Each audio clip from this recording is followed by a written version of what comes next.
Well, good morning. Thank you everyone for joining us. This morning we are going to have Ryan Green and Hannah Summers cover some content related to Virginia Hydro. They are both with the Department of Environmental Quality, and this course session is a part of the Virginia Water Well Association's virtual education track focused on business for the summer of 2022. So thank you, Ryan and Hannah. Yeah, thank you so much, Christina, for having us. And we appreciate you guys for jumping on early in the morning on a Thursday to talk about GW2s and VA Hydro. I do want to introduce Hannah Summers. She's a water supply planner that is going to be helping me fill in the gap that Janet Maneva, who many of you guys may have worked with over time, was administering this VA Hydro GW2 program. So she has moved on, and between Hannah and I, we're gonna manage her responsibilities. So we'll talk a little bit more about that as we get into this. The main reason that we kind of two prongs here for our talk today. One is to kind of refresh why DEQ collects private well information and go through how we do it electronically. So I don't know what the mechanism for asking questions is, Christina, if they raise hands or if they can. I'm comfortable with this number of people if people just want to unmute and stop us if they run into something, they have a question. And then the only thing I'll say is we got a set aside time at the end for answering more programmatic questions. I know there's been some questions about VDH's involvement here, and so maybe we can handle those at the end. And then during the presentation, if if folks have questions about what we're going over, they can stop me at any time. All right, so let's jump into it. So right up, one of the things that I think folks wonder about fairly frequently is why does private well construction information matter to DEQ? Most drillers are familiar, if you work in the coastal plain, that we have groundwater management areas and that permitted facilities, we've been collecting well construction information for permitted facilities for decades now. But that only shows us what we know about those largest withdrawals in the system, and it leaves a lot of information gaps. So one of the things that many of you that if you work in the coastal plain are probably aware of is that there's been a long-term decline in water levels in many of those confined aquifers, including the Potomac Aquifer, which is for all intents and purposes one of the most productive and consistent aquifers for public water supply and many other uses in the coastal plain. And you can see that here. This is just a long-term observation well in James City County, and as you can see, hopefully this is blown up enough for you to get what's coming out here. But we've had declines of anywhere from 30 to much greater declines depending on where you're at. If you're near one of the large cones of depression, over the last couple decades, and you can see that there's been a small reversal in that trend. But this is as a result of the amount of withdrawals exceeding the rate of recharge. And so DEQ in around 2014 started having a lot of issues issuing permits to facilities and even reissuing permits that were in the coastal plain. And the reason for that is every groundwater withdrawal permit, we have to do a groundwater modeling scenario. We look to make sure that if you take the withdrawal amount that they want to use over the next 50 years and you simulate it, will it reduce the water levels in the aquifer that they're screened in more than 80% of the land surface to the top of aquifer? So you think about that 80% of the distance between the land surface and the top of the aquifer. If you set it at 80%, that gives us a little bit of a reserve, a little bit of a safety zone there. What we don't want to have is the water level drop below the top of the aquifer, and you can start to get that compression and even lose storage over time. So we knew that there were many parts of the coastal plain where that this regulatory and statutory requirement was already an issue. And so folks, including some large public water supplies, were going to have a real challenge getting their permits reissued based on the way the General Assembly had set, the program. So DEQ began working, and many of you have probably heard about this, working with the largest permittees to reduce those permit limits, and it was pretty successful. We were able to get more than a 50% reduction for the largest users in the coastal plain, and so we did begin to see some recovery in some parts of Virginia, and some of that also had to do with International Paper down in Franklin reduced their use in 2011. They stopped for a little while. They restarted, of course, but not at the same level that they previously did. So you start to see some recovery in the system, and you can see that in the graph here.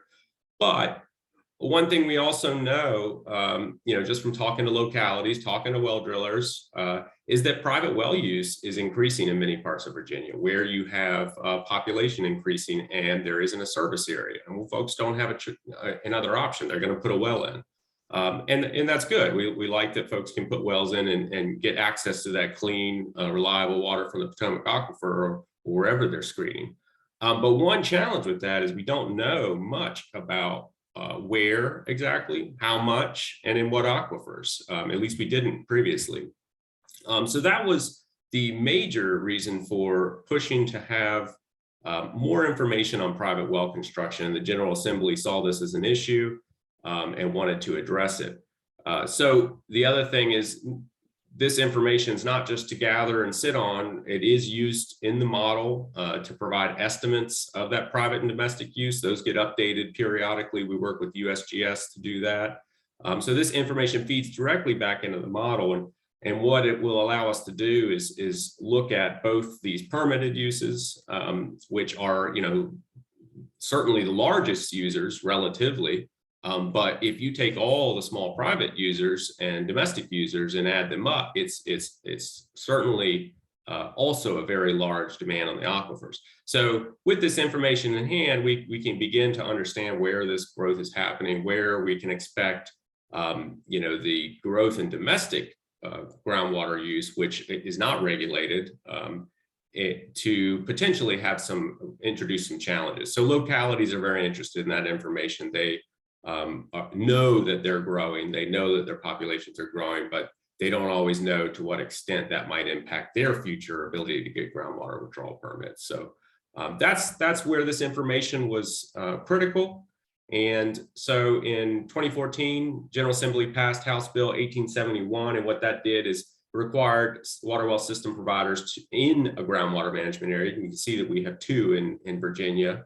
One in the Eastern Virginia groundwater management area and one the Eastern Shore groundwater management area. So two distinct groundwater management areas, but they function the same way. And so within those areas, well drillers are now required to submit their well construction information to DEQ within 30 days of completing a well. Now that can be done both by hard copy submission, which many well drillers still do, but as we'll show in a minute, there's also an electronic submission portal that is, once you get used to it, once you learn the ropes, fairly quick and saves you some postage from not having to send the forms in either physically or by email. We also really encourage voluntary submission from drillers outside the groundwater management area. And we get a lot of submissions from outside the groundwater management area. And so that is also very critical information out in the hard rock areas of Virginia. We have had less information out there for, since programs started, because it's not a groundwater management area. We don't have the permitted systems where we're collecting that geophysical information. So as we start to collect that private well information more frequently out in the hard rock areas of Virginia, we're learning more about those aquifer systems too. So this went into effect on July 1st, 2015. And the first thing that had to happen, because we were requiring this well construction information, is well drillers, rightfully so, didn't want to have to work through two different forms. They didn't want to have to submit to VDH and then also submit a different form to DEQ. Right off the bat, that doesn't sound good, and it doesn't sound like it'll work well for anybody. So, the first thing that had to happen is some consolidation of those forms. So, if you look here, you've got the old VDH form. you've got the old DEQ form. So there were always two forms. And so Scott Bruce, who many of you guys are familiar with, our geologist, Johnny on the spot, who's been doing this longer than anybody, worked very hard. And this was before my time in working in this, but I spoke with him a bit about the challenges here, and he worked very hard to produce a form that consolidated all the information requirements for VDH and DEQ. Now, one of the byproducts of that, of course, is the form got a little bit longer, but we were able to capture all that information, and then we have also begun to do a couple more updates, which we're expecting to share with the well drillers on the paper form relatively soon. Some of you guys have already seen it through Scott Bruce. He sent it out for some testing, but we've done some additional updates, and so keep an eye out for that. If you still prefer to submit using these hard copy forms, you'll probably benefit from some of the upgrades that we did on that, in terms of formatting. So this form consolidates all the information from both of these systems, and we are always happy to continue to receive feedback on it, and that's part of what this last effort to revise it was Scott Bruce had collected information over since 2015 about some of the concerns that system providers had with the form. So we've tried to make some improvements to address that.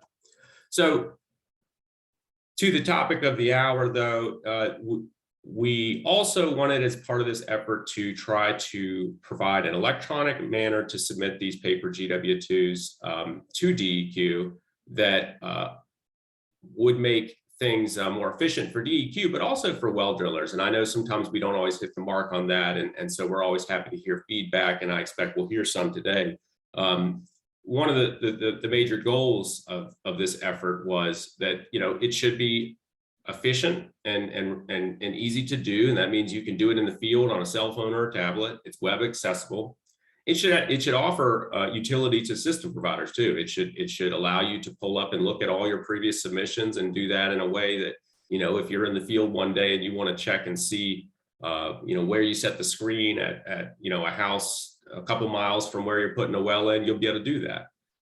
So it's intended to fill that function. And then crucially, and this is where I know we still have some work to do, and it's intended to allow VDH and other agencies that might be interested to collect this construction information directly, rather than requiring that well drillers have to submit to multiple agencies. And I know that in some parts of Virginia that is working, in other parts it's not.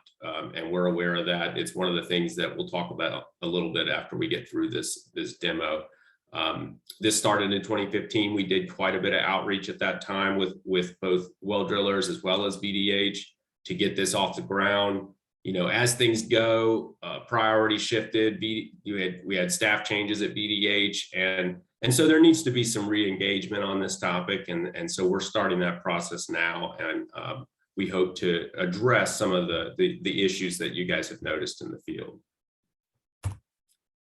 All right, so we'll go through this demo here. I'm going to walk you through the whole process of submitting a GEW2 electronically to DEQ.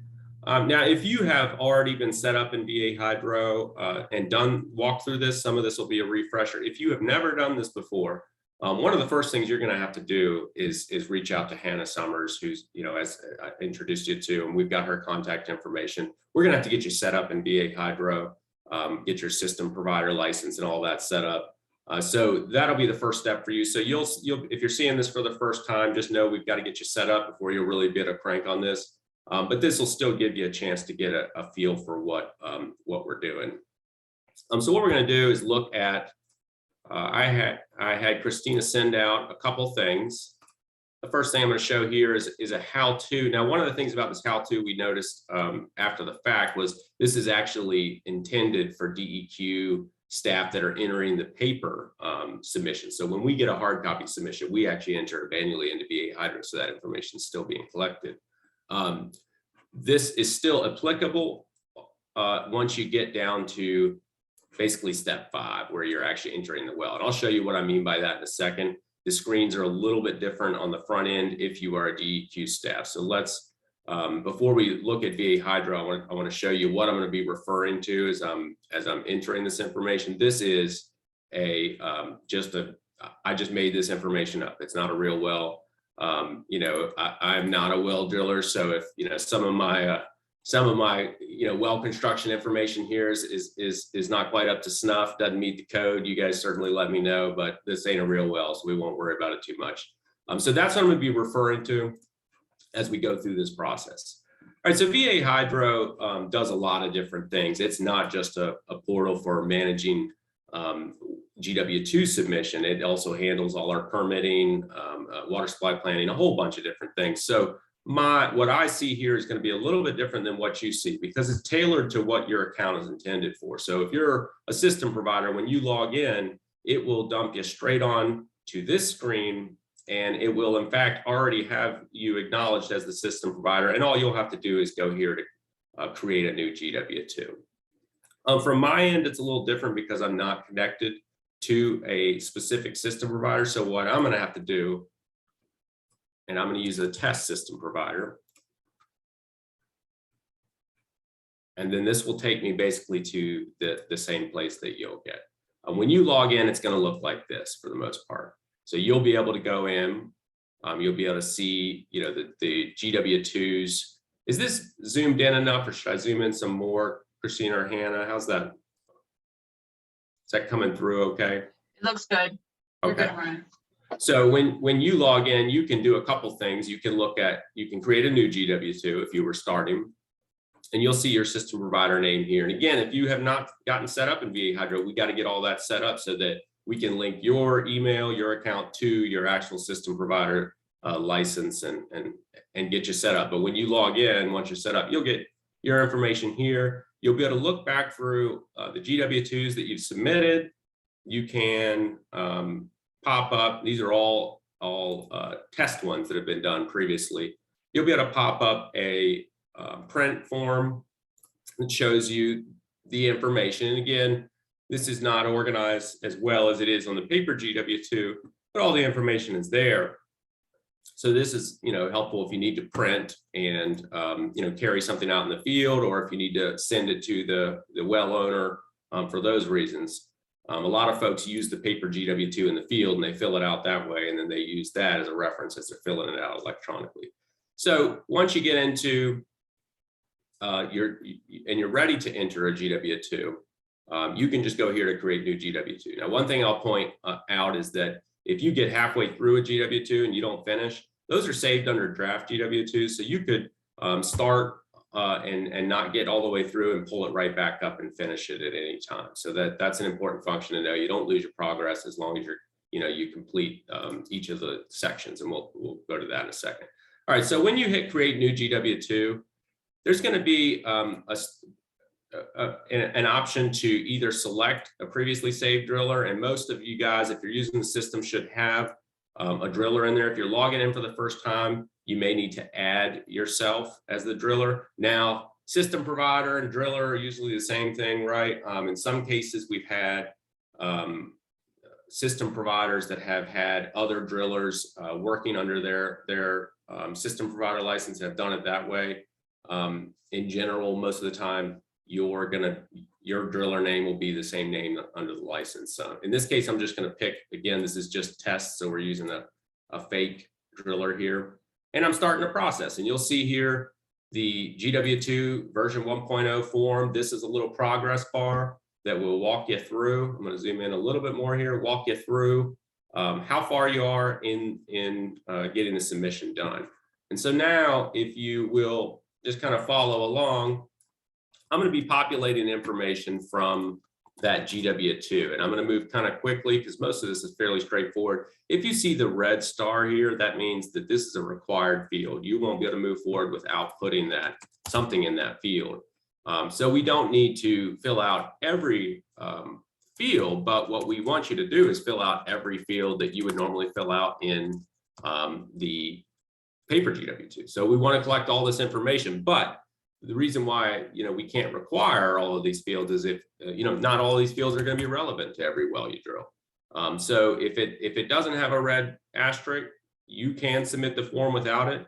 But the goal is to collect as much information as we can, so we don't want to leave stuff off. And so if it's anything you would normally put in on your paper form, you should be putting in a VA hydro. So this is just collecting our owner info for our well driller. So I filled that in. And again, please just speak up if you got a question, and I will stop and we'll work through that question, as it come up. So there's different identifiers. You guys are familiar with these. If you're working on a permitted well, you're going to have a DEQ well number from DEQ. USGS local numbers are less common. Probably most of the time what you guys are working with is the HDIN number from DDH, or maybe a PWS ID. You might have several of these, in fact. So we do encourage you to put any of these identifiers that you have. They're really crucial both for you to find the well in the future, but also for DEQ to pull it up, or VDH. VDH, of course, is going to want to see that HDIN number. So in this case, I just, for our test well, just made up a DEQ well number. For most of these, you're going to have a VDH HDIN, since you're doing, a private or domestic well rather than a permitted well. So that's all we need to do for this one. We'll hit next page. And again, you can see your status is kind of moving up here. Next, we got well designation or number. So that may sound like the same thing we just went through, but this is really what does the owner call the well? So what are they going to call the well? And on our GW2 form, and I don't know if it's helpful for me to go back and forth here. I think that would be too much window shuffling, but just so that you guys, and most of you should be familiar with this form by now, but it's organized by section. So loosely, this tries to follow those sections, the web form. So right now we're looking at the well designation. We're down here. Feel free to look at this form, but it's pretty straightforward when you get into it. When you have a paper form in front of you, filling out the electronic one is not too difficult. All right, so well designation or number. So what's the well called? House well. We'll just and we've got the same street address. This is where the well is located, and it's pretty critical that this information gets filled out. Again, there's really only one required field here, the house well. But if we get a request, or VDH gets a request for, from a homeowner down the road, asking for, where do we have any information on their well, and the address is not filled out, that's the thing the well driller or the homeowner usually knows, is their address. So they'll give us their address, and if the address is not filled out on the form, we're not going to find that well, most likely. So that's a shame. And so we this identifying information for well location is really important. Physical location description, of course, this is very important too. It's helpful if you guys ever need to go back and find the well. I mean, I can tell you from my conversations with Scott Bruce, it's more common than not that, if you have to go find a well from a couple decades ago, it's not going to necessarily be easy. And so any of that information describing where it might be found on the property, obviously having good latitude and longitude that is fairly precise. And honestly, in today's age, you can do that with Google Maps. You can pull that up. Your cell phone will pull a fairly precise set of coordinates. So this is required. You can't submit without it. And that's because it's probably, one of the most important pieces of information we collect about a well is where it's located. Here you got your datum source. And again, this is all on the form. Most of the time, it's going to be WGS 84. If you're using a cell phone, that's generally what it's going to be. If you don't know what some of these things are, you can leave them blank rather than guessing. But 9 times out of 10, if you're using a cell phone app, it's going to be WGS 84. Vertical datum source would be if you were pulling an elevation using, something like Scott Bruce might use, a Trimble or something. But most of the time, that's not going to be the case. So that'll often be blank. So I'm just going to put, who collected the information for the lat long. And so that gets us where the well is located. I didn't fill out any of these. Most of the time, from what I see submitted by well drillers, you've got tax map and GPIN. That's pretty helpful for you guys. I know it's helpful for EDH. So we see that filled out a lot, and we see these filled out a good bit too. So we appreciate that. Again, any of this information that can help somebody find the well down the road is critical. All right, so here we got our facility and use. This would be section 3 on the paper GW2, and we're pretending to do a private domestic drinking well here. So of course you got a couple other options that you guys are all fairly familiar with by now. All right, and then we're in the well construction, which would be your section 4. Again, I'm gonna presume that we got this well done in one day. You know, I know that maybe sets an expectation that isn't always reasonable, but in this case, we're gonna say we did it in one day. You got my type of rig, so I'm gonna say a mud rotary.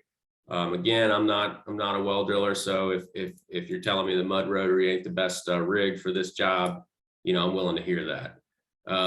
Construction type is new. Well depth. Now, this is one question we do get a lot from folks. If you see the form that I sent out, I put 275 feet below land surface.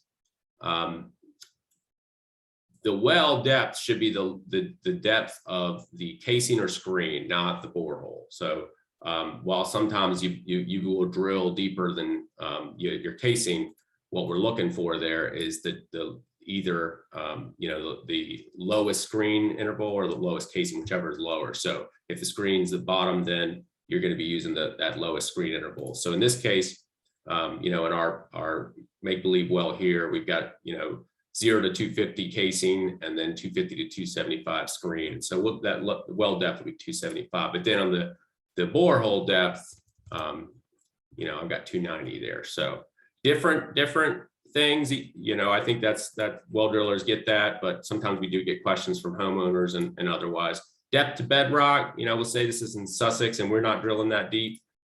So we did not get there, and so we don't have anything there. I didn't fill out estimated yield. This would be, I guess, if you're doing an airlift or something, you haven't put a pump in. And the other, this is a little weird. The type of well finish is not actually on the paper GW2. So we get that question fairly frequently. I've asked Scott Bruce about it. We weren't 100% able to confirm where this came from, but if you know what type of well finish you have, it doesn't hurt to put it on here. But if you don't know, and you know, you're not used to entering that, it's not one of the more critical pieces of information. So you can leave that blank if you need to.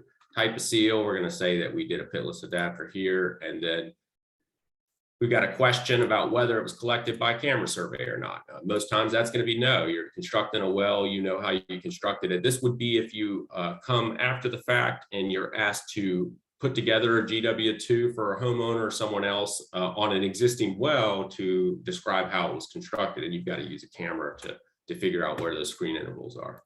And so you can put in well construction comments, anything that will be helpful to you or the welder or to the homeowner or to VDH about that construction process. Most often that's going to be blank, but it's there for you if you need it. Any questions so far? Oh, one question that I have, Ryan, so the well depth, when you refer to that's actually referring to now I see you've got total depth of casing, but on the previous, it looks, you were differentiating that the total depth was actually referring to the casing depth. And I wanted to ask if there was going to be any development or modification to where you're actually calling out what you're truly looking for. Because if y'all are looking to have more of the rock drillers include their information, they're not at all going to pick up. Yeah, so you're saying in a well that might not be cased at all, how would we determine well depth? Well, it still would be cased, but total well depth usually refers to the whole borehole depth, and then casing is to bedrock, wherever that may be. Yeah, that's a good note. I will bring that back to Scott Bruce and chat with him and the guys that work on the hard rock side a little bit, see if we can at least put some descriptors. One of the things that, and this is, we shared this with Christina, but there will be an update to how you do electronic submission of well GW2s coming probably in the fall or winter this year. It's gonna be a new system. DEQ is doing some modernizing, and part of that is VA Hydro is gonna be ported over into DEQ's enterprise system. So while we're doing that, we're also making some improvements to some issues, common issues that well drillers have raised over time. And so we're also collecting feedback on things like that. So if total well depth generally would be interpreted differently by folks working in the hard rock area, that's good information to have. And so we can see if we can capture that either in some helper text that says, If you're looking at the total borehole depth, you can specify that there. The way that Scott Bruce has always interpreted it from a permitting perspective and guided us to is to look at that casing or depth of screen. And then the borehole may or may not be considered part of the well depth. But the other thing I'll point you guys to in terms of what well construction information really matters is this interval information. These singular fields where we say well depth, they're useful, but when you get down to what does VDH or DEQ care about, they want to see the actual intervals. And so this is where we would go to figure out how was this well actually constructed. So that will always tell us, even if that well depth, individual well depth field is a little foggy in terms of whether the well driller is interpreting the full borehole as part of the well or not. We'll go to this interval information and we'll be able to figure that out. Yeah, and I see you've got the total depth of casing, so that'll help to differentiate it. Mm-hmm. Before we move on too quickly, we did have one of the contractors give a definition for those well finishes. So a flush mount is for a line shaft turbine, and the stand pipe is the well sticks up above the final elevation, so the pipe is above grade. What was the first one again? A line shaft turbine. Okay, Hannah, did you got that note? We'll see if we can get. It's in the chat, but I'll be happy to send that over to you. Oh, great. Oh, I didn't even see the chat. Let me get that. I'm monitoring it for this purpose. I have it noted too, so we should be good. Yep, and I see the question about the borehole or the note that has always been the complete depth, and so if that's the case, generally, yeah, we can chat with Scott Bruce about that and see if we can't provide some guide text. But again, the main information about how a well is constructed, we're going to look at the intervals, so that will tell us what we need to know. All right, so let's go through this, and again, I know that this well, what we're doing here is fairly coastal plainish, and that the way intervals work might be different. I know that, and I'm also doing this very simply. I'm not going to put a bunch of different intervals just for time. Height of casing above land surface, so you can, that might change different for each well, but we want to include that information. Total depth of casing, 275 feet, straight from the form there. And then we have, the information we really want to know. And of course, I know that you're not always just going to have a straight 0 to 250 casing. So I'm just simplifying. I'm not going to put this information here just for the sake, but if you know this is good information to have. DEQ is less interested in this, and I think this is more, VDH, homeowners, and then of course you, if you're ever looking back at your wells and want to know how you constructed them, weight per foot, wall thickness, those kinds of things can be really helpful. If you need to, you can add, as many casing records as you need. So if you're starting at 8 inches and going down to 4. You can put all of that in here. And then of course your screen size, and this is probably the most important interval. We know probably about it. I mean, this tells us where your well is interacting with the aquifer. So it's pretty darn important. And in terms of permitting, as well as for domestic wells in the coastal plain, this is what we're going to look at to figure out where the impact might would be. Now I know for borehole or for hard rock wells, it's a little different. So here we have water zones there. If you want to capture that's how I know a lot of the folks in the hard rock will report that, where they hit water, where they hit the fractures. So, we commonly see that folks in the coastal plain do this as well, where they encountered water. And again, if you work in Sussex a lot and you're telling me that, hey, buddy, you're not going to be hitting water from 250 to 275, I'll take your word for it. This is my ballpark here. So you can add multiple water zones. I know if you're working on hard rock, you might hit a couple fractures on your way down. So you can do that here. You can estimate yield, of course. And all this is on the form. There's not on the paper form a place to put the yield for each water zone. So this was an additional field that the electronic allows you to add. So a lot of times folks don't fill that in, and that's okay. And then gravel pack. This is pretty important, of course, for both DEQ, if it's a permitted well, there are gravel pack and grout requirements for a permitted well that the well needs to meet to be associated with a permanent facility. You can't gravel pack down through multiple aquifers in the coastal plain. So you can't gravel pack for 200 feet and then that well becomes a permitted well, because now you're connecting multiple aquifers. We know in the past that was done fairly frequently, in some cases still is. For a private domestic well, VDH is going to have those well construction requirements in terms of where you need to grout and where your gravel pack needs to be, so that it's important that this stuff gets filled out. And we do see from time to time people leave this off. So I'll just kind of remind folks that it's critical information, and left off it can make things tougher for a homeowner or for a permittee if you don't have this kind of information in there.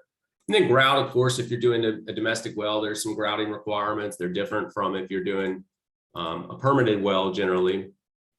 So again, I'm pulling this straight from the form. And I know most of you guys are not going to be grouting from 0 to 250. That's a lot of grout, in a permitted well. And Scott Bruce will tell you all day that you gotta seal it up down to the gravel pack, and I know that's not standard for necessarily a domestic well. One thing that you'll notice with the electronic submission is, and I'll pull the GW2 down here, and this is something we're fixing in the new system that's going to be coming out. Some of these fields are checks where you can choose from a couple options, but when you get into the electronic version, it's just a text field. So what that does is it makes more work for you guys. You got to type it in. It also, we get a lot of different answers here when really we're just looking for a couple different ones that are the standards for how you would do grout. So this will in the future be just the drop down that you can pick. Same thing with grout type and some of these other fields. So hopefully we'll make things a little quicker and easier for you. Okay, so that does our intervals, and now we're going to be cruising pretty quickly here because we're through probably the most critical and the information that tends to take the longest to fill in, which is that well construction information. So we'll assume again, continue with that ideal that we got it all done in one day and we disinfected the well.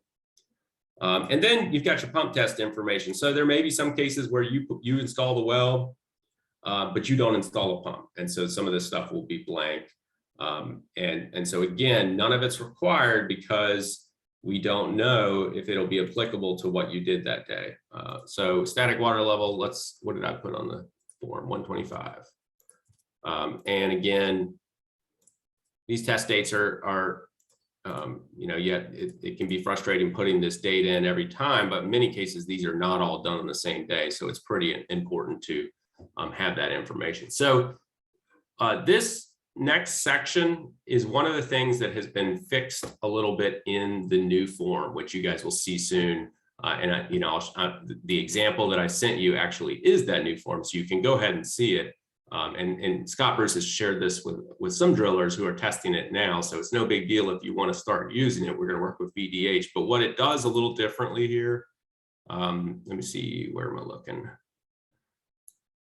What it does is there are two measurements for water levels. You get your static water level, of course, unpumped, and so there are in some cases the point where you measure that from, it can be top of casing, land surface, top of stilling tube, and the point where you measure the stabilized measuring pumping water level might be different. So what we did was just add an additional field so that you could put this for each of the measurements, the two measurements. So that's really the only significant difference in the form, is you can now have a measuring point for both the static water level measuring and the stabilized. And the same thing for the method. You can, maybe you're out there with the water tape on the day you do the static, but if Scott Bruce is out there and he set up you're doing an observation well and you've got a transducer in place, well, now you've got a different instrument to do your measurement.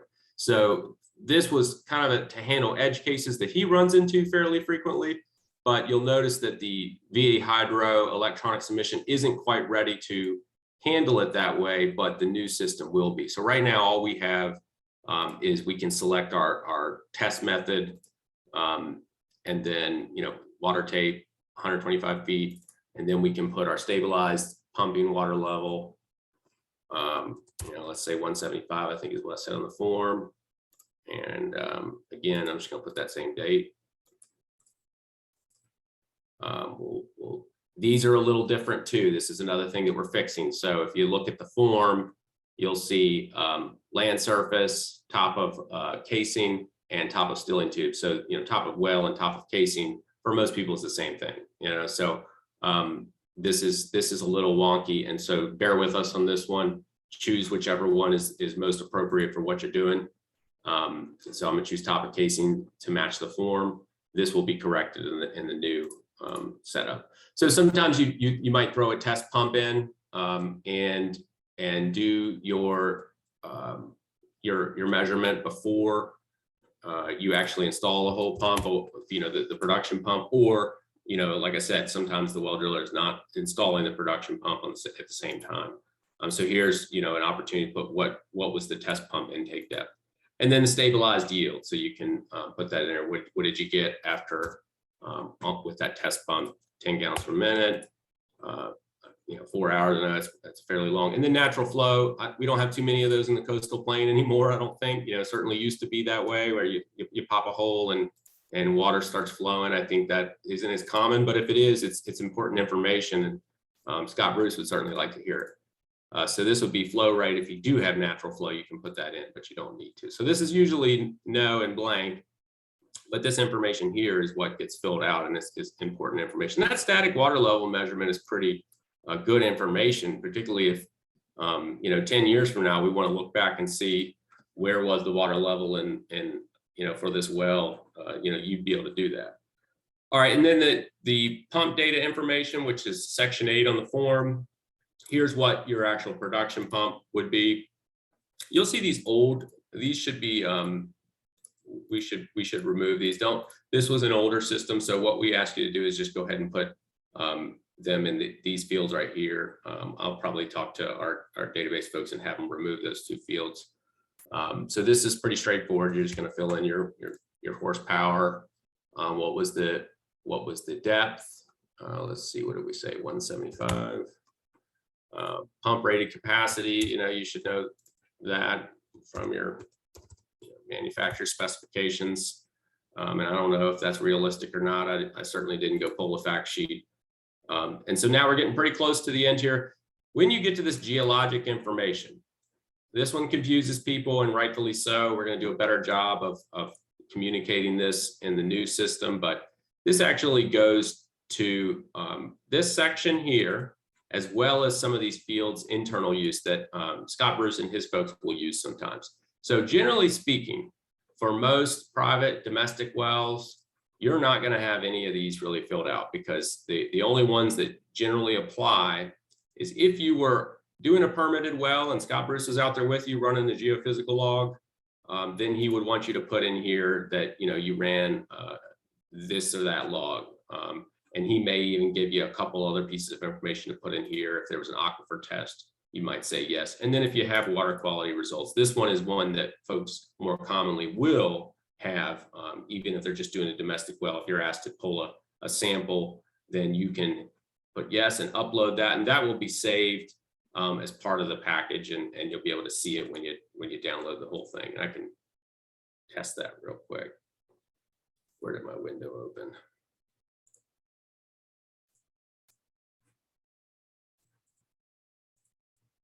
Oh, I'm just doing it wrong. So I'm just going to upload the actual GW2 just as an example of how that looks. You hit the chooser file and then hit upload, and that will attach it so that when you go to pull that GW2 or VDH does, or the homeowner requests it, when we send out that information, the water quality stuff will be there too. Driller's log, I kept this, obviously much much shorter and it's not realistic to what you might actually have in this area, but you know more about this than I do. And I know it's very helpful information, particularly if you're going back to drill a well in that area and you want to see, you know, what you ran into last time. So you can fill this in, you can add as many rows as you need to. And then where folks do sketches, I know some drillers do more of that than others. I know that folks do a diagram here pretty commonly. Some have more robust kind of forms they do for the driller's log piece. This just allows you to upload a PDF of something if you want, and then you can also put your driller's log comments. Now, generally speaking, most people, and we recommend that you do this, upload, if you already fill out a GW2 or a fillable, whether you're filling it out by hand or a fillable one and scan it, then the VA Hydro will allow you to upload that whole GW2, and I'll show you that in a second, so that you get the electronic version, but you also have the original paper submission, so that gets included as well. Here we're just certifying that, you know, we're filling out this information, you know, to the best of our knowledge, and it's all accurate, and then we're going to put our signature and then the date that we are signing this, and then your license number.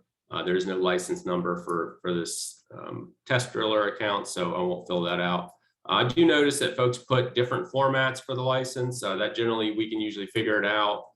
This isn't something that DEQ uses too much. I don't know if maybe VDH is more interested in it, but in any case, your account is based on your DPOR license, so we have that information on our end. So let's just upload the example well GW2, and so that way, again, you've got both your electronic submission, and then if you want, you can look at it through the you can look at the PDF as well. So we'll hit submit, and now what you'll get to is you'll be able to look at the well that you just submitted, and we can come in here and say view GW2.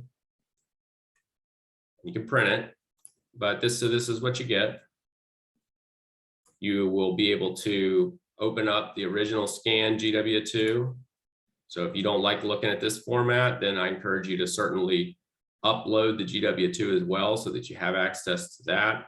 Most well drillers do that, and it's not required, but it's highly encouraged for your sake. And you know, Scott Bruce will love you for it, because he likes to look at it in this format as well. All right, so you've gotten to the part where you've submitted your well. Any questions before? I want to show the abandonment piece real quick. This is becoming something that well drillers are doing more often in VA Hydro, and I know we get some questions about it. So before I show that, any questions about the submission? I don't see any yet, Ryan. Great.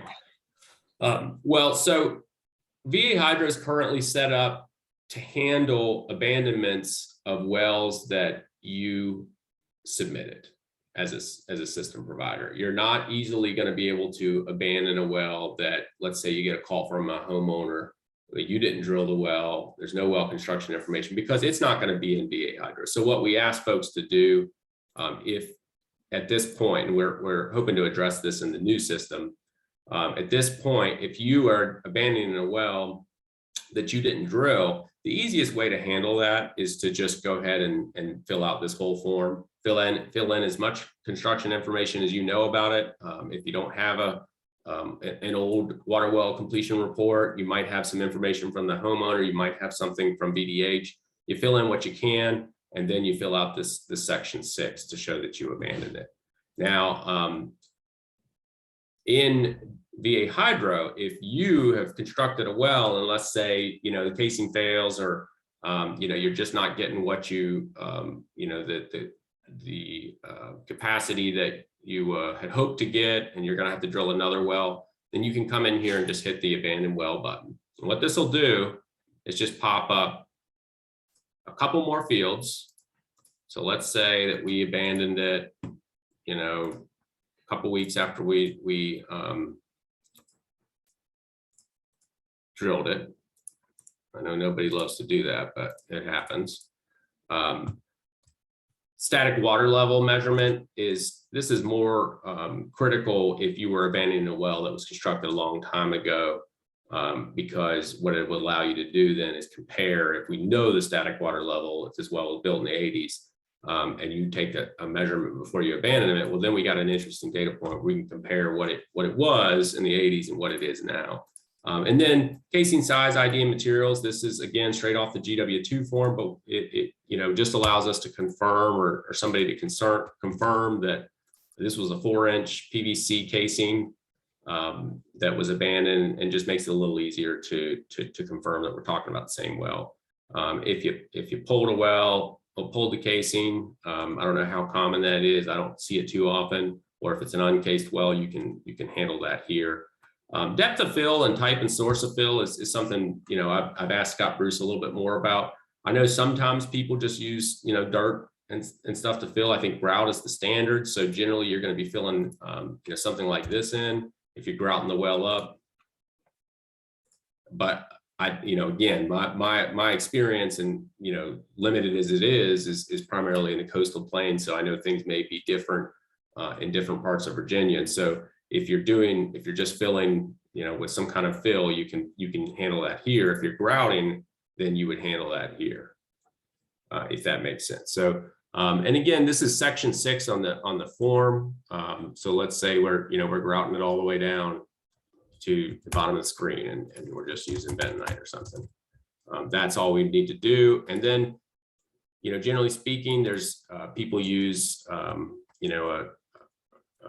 post or something to mark the location. Then if you have some particular comments about how the abandonment went, or any issues you ran into, or just additional information for the well owner or VDH or DEQ to know, or yourself to know if you'll ever look in that in the future. Then of course you can upload the GW5, which is just an addendum to this form. So if you already had, hold on. Sorry, let me get this down here so you can see it. The GW2 allows you to cover both a well construction and an abandonment. But if you already have a GW2, or excuse me, this allows you to handle abandoning a well that you already have a GW2 for, because you can just go in and fill the information out on section 6. But if you don't have anything, we have an additional form called the GW5 that basically just has this information, and so you can fill it out. And so that's what this is intended to capture. Generally speaking, this isn't going to be relevant, because you're going to be, if you're doing this through VA Hydro, you're abandoning a well that you installed. So you probably have a GW2, and it's probably already been uploaded. So you're not usually going to have anything there. If you wanted to be sure that it gets captured, you could upload that GW2 here as well. So let me show you what this does then. Once we do that abandonment, we're going to see an abandoned date here. And this well, for all intents and purposes, will be noted as, an inactive abandoned well in VA Hydro, and also in any data exports that we send to, VDH or the public or anybody that requests.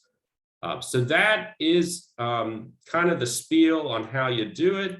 Once you get your wells in here, you can do your searching to pull up, if you're out looking at to install a well, and you built one, a couple lots over, you can pull that up fairly easily here with street address, tax maps.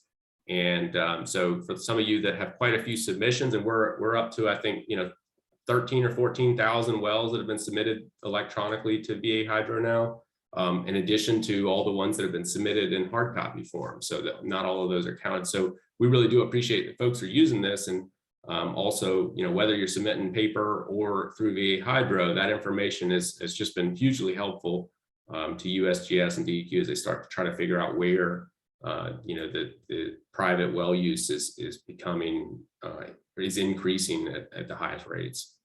All right, so with that, I'll kind of open it up to questions, both related to either anything that we just went through, as well as, the broader process. I know there's been some questions about VDH's involvement. And one thing I'll say about that, and again, I'm coming to this fairly, as is Hannah, fairly, late in the process. So We've started kind of plugging into this in the last year as Janet has left and trying to, fill her shoes, but also address some of the issues that have been noted. And one thing that we know comes up fairly frequently is that for some drillers in some parts of Virginia, VDH is no longer able to, or no longer is going into to VA Hydro to pull that well information. So you're in fact having to submit it to 2 places, which was not the intent of this. So some of that comes down to, practical, easy to solve stuff like the VDH staff changed and they don't know to reach back out to us. So what you can do to help us when you run into those situations, and some drillers have done this already, is to let us know in which localities or areas that you're running into those issues, so that we can make sure that those areas are part of our effort to get these wires connected again. This is going to be kind of a long-term effort as we are both working on getting VDH plugged back in, but also migrating to this new system. So as we're doing that new system, and we'll have a couple trainings with you guys when that is ready, we'll also be doing some outreach back with VDH, getting them plugged in. So I think this will be a good opportunity to make sure that we're fulfilling that intent, to make it easier on you guys. But if we don't know that you're running into that issue, then we won't know to kind of hone in on that area of the state and make sure that folks are connecting the dots there. So where you run into that issue, please let us know. You can send those to me, and Hannah has graciously taken this on in addition to her other responsibilities to help us get new drillers plugged into VA Hydro. If you're having issues with a submission or just getting logged into your account, all of those things, we'll work together on them, but I'll ask you to reach out to Hannah first, and then we'll figure out how to fix whatever you're running into. So with that said, I'll open it up to see if we have any comments. And I think I ended up using more time than I intended to. So it doesn't leave too much time. So hopefully there aren't too many questions.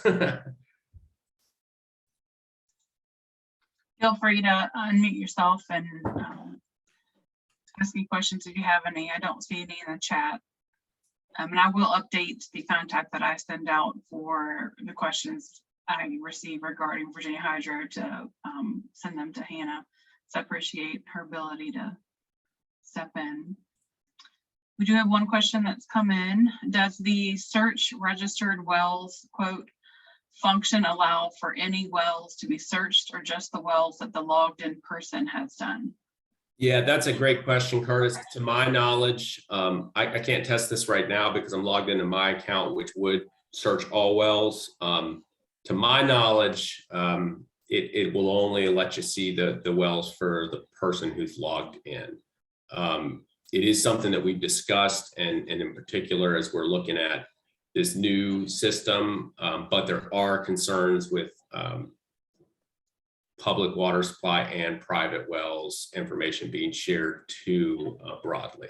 All of this is FOIA-able, so if somebody asks us for this information, we have to provide it. So that for us is reason that it should be accessible, but we have to work within the security concerns of our information OIS folks. So from our end, we see a lot of utility in you guys being able to search whatever records have been submitted. I think to my knowledge, you can't do that at this point. It is something we're trying to get momentum to allow you to do. Now, that said, you can send a request to Hannah or myself, and we can pull that information for you right away and send it over to you.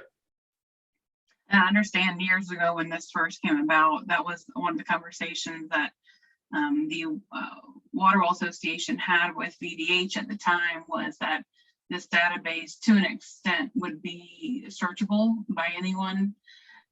So it sounds like that hopefully is the end goal at some point. It just hasn't gotten to that level yet.